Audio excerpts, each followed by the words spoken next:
So the question here is that somebody saying, I am new to this, and it's difficult to pass the pain in my body.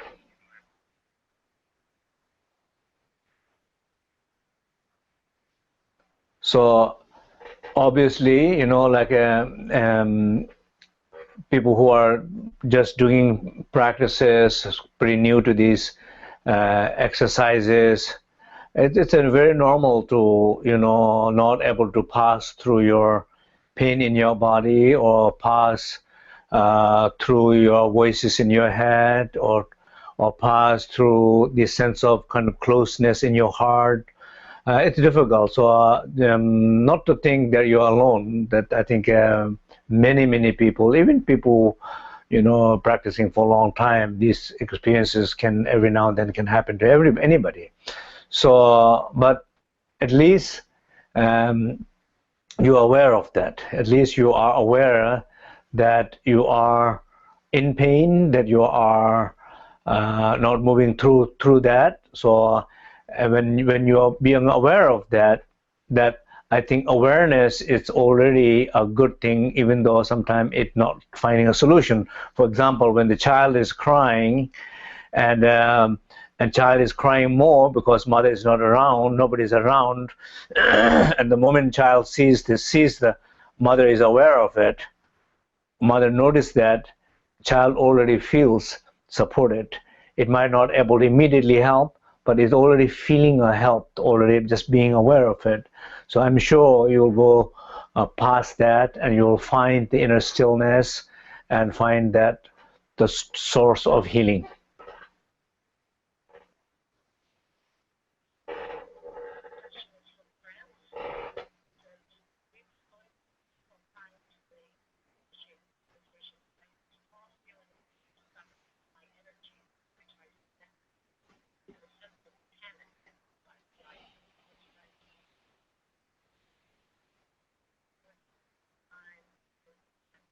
So somebody from France asking a question, and going through a difficult, challenging moment, and feeling panic and feeling block.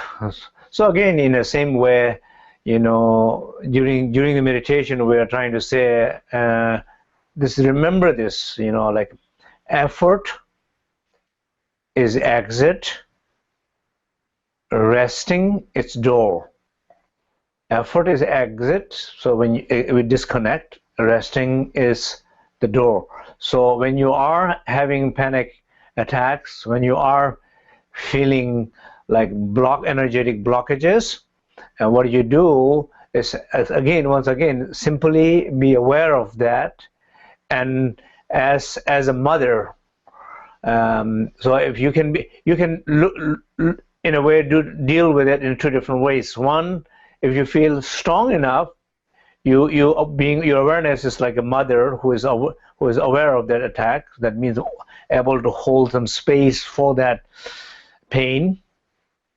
Or you are not strong enough to, as a mother, as a protector, but then you do like what we call like a trusting inner refuge, a deep in sense, you know, it's like a hopeless, it's like you feel like you cannot do anything, but at least a sense of a presence of inner refuge, presence of Buddha, presence of any higher spiritual energy, whatever you believe in.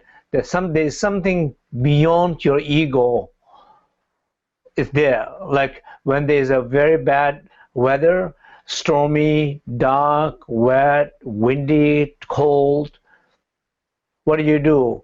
You might not be able to change immediately, but at least you know the sky is still clear beyond these clouds. The sun is still shining with its warmth.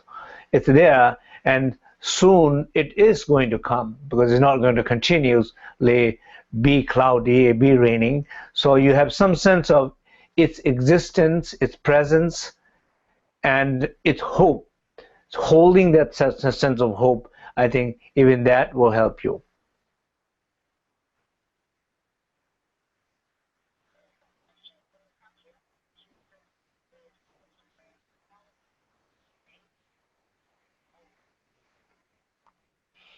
So somebody is asking to explain a little bit the quality of space. Well, I mean, we all know what does space do. You know, like what you do space. Every time when you're trying to take photos in your iPhone, and when there is no enough space, what it says, you cannot take photo, you cannot take a video, you cannot download music. Maybe sometimes even it doesn't work even because too much information, too many things happening. So that's what happens when there's a lack of space. Between two people, relationship, when there is no space, they suffocate each other. There are too much tensions, too much pain, too much focusing extrovertedly each other's behavior, talk, speech. When there is no space, when there is a lot of space, almost the other person doesn't exist in a negative way, but it exists fully in the positive way. So what do you need to do? Basically, a lack of space does not function. Computer doesn't function, camera doesn't function, phone doesn't function, relationship doesn't function. Even in your own home, when there's not enough space, it's not pleasant. That's what when you feel like that, what do? Bring more space. How you do bring more space? If it's a camera, delete something. And what do you want to delete? There are maybe all the things which is there which you know you don't want. You can delete them. And maybe the other things which you think you want, you can also delete them if you are brave enough. Then you know at some point you will realize you don't also need that. But if you don't feel enough brave now, then don't delete them. Keep make a nice file, say future deleting file, and keep it there. And then delete all the file you're clearly conscious and wanted to not have it. So that's what the space does. Space is the most important thing in a healing. And it's not only about space, but the awareness of the space is the most important source of healing. And that's what we are trying to do is, as far as the healing of the soul is concerned, what we are trying to do is everything has taken away our inner space, which allows to exist, to flourish, to nourish all the essence of inner elemental quality allowed by space, and that space is no longer there. By resting, by releasing, we are deleting files. By resting, we are becoming more familiar with that space. By being familiar with that space, we discover quality in that space. That's what we're trying to do. We said earlier that in life, everything what's supposed to give us, sometimes it takes away from us. Like job, which is supposed to give us a livelihood, a pleasure, some sense of stability, it takes away that. Relationship, sometimes it's supposed to give us love, connection, sense of peace, family, and sometimes it takes away that. Even your own, we're able to deal with your own yourself, being just able to be with yourself. Be yourself, probably the most important source, but even then, when you don't have connection to it, it also distorts a lot of things in life.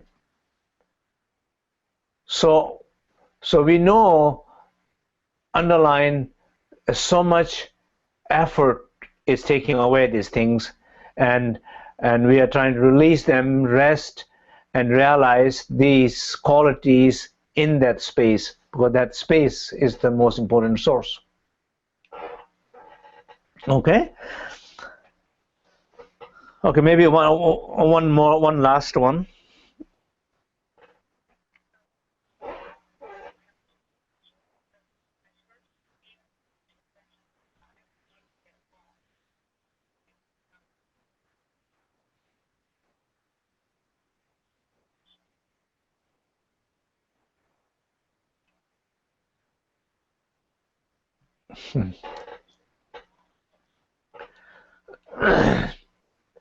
Yeah, okay. So these are like a very common questions, and somebody's saying, somebody's getting lost in the meditation, somebody's fall asleep in the meditation. Yeah. So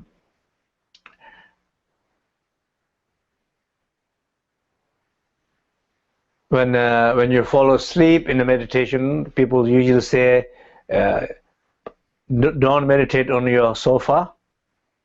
Sit on your meditation cushion. Sit upward, like position your body should be upward. Your gaze should be up. The energetically in the body should be bring more alertness. So whatever usually you do trying to fall asleep, don't do those things. Whatever you do opposite, not trying to fall asleep, do those things. If it's not, then I tell people, then sit on a cliff. Then when you look down, when you fell down, you know what's going to happen to you, and that's the last resources for overcoming sleepiness. But don't try that before.